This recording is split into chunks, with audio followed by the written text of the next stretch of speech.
major shift at the CDC is raising new questions for parents. A controversial update to its autism and vaccines page is revealing a claim that doctors say has been disproven for decades. Let's start with the data and what it actually shows, beginning with three key facts here.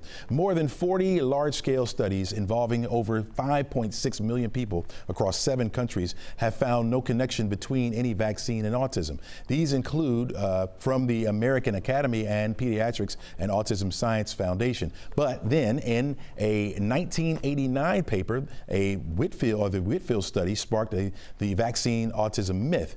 It was quickly retracted for fabricated data, and its author lost his medical license. The CDC says more than 250 genes are associated with autism, and in up to 20% of cases, a single gene explains the diagnosis. Let's dive a little bit deeper into this with Dr. Demetre Daskalakis.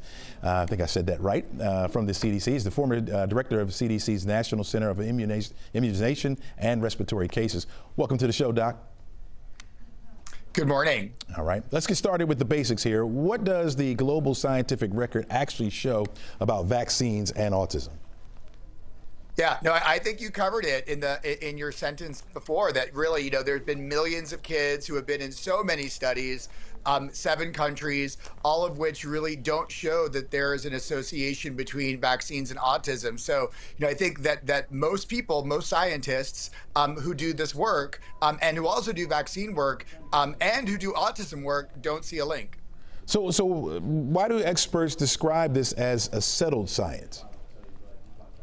Yeah, I mean, so it's good to say that no science is ever completely settled. It's always a process. There can be new data, something new can happen, but in this instance, there's nothing new. So the website was changed, really rehashing prior, really frankly, anti-vaccine sort of notions, and cherry-picked some data to put it together in a way to sort of create doubt. So the website doesn't go so far as to say that vaccines cause autism. It just says something confusing, which is that it is not scientifically accurate to say that vaccines don't cause autism. So that's not really how science works. So nothing is ever settled, but there's also nothing new to prompt a change on the website. So how unusual is it for your former agency to make a change like this, or a reverse in a major guidance without any input from scientists?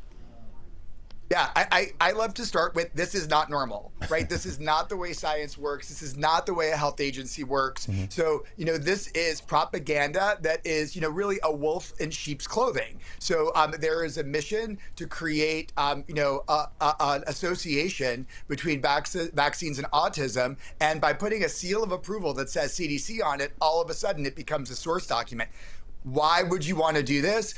I think that there's conflicts of interest. There are people that are working on these websites, such as Secretary Kennedy, who has colleagues and family who will likely try to make money off of litigation around vaccines by claiming that there's some association when there isn't none. So it's very atypical, not normal. Is that the only risk that this poses to public trust in the CDC and vaccination efforts? Oh, no.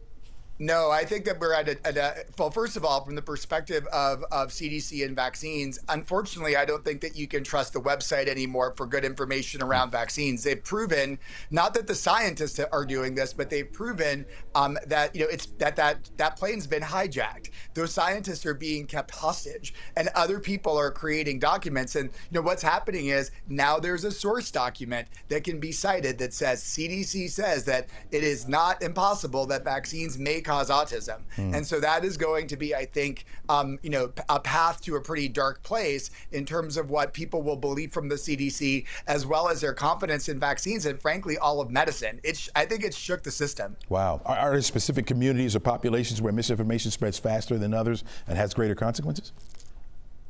I mean, absolutely. I mean, I think that, when you look at vaccine preventable diseases, close-knit communities tend to be the ones that have the larger outbreaks, such as, the Haredi community in Brooklyn when I was there doing measles, or the Mennonite community in Texas. So I think that, people who are on the border, this may put them to the edge of saying that I don't want a vaccine, and that's going to mean more infections, more doctor's visits, more hospitalizations, and unfortunately more deaths in kids. Yeah, I got about 15 seconds left with you, Doc, here. What's the message you want parents to take away today about vaccines and autism?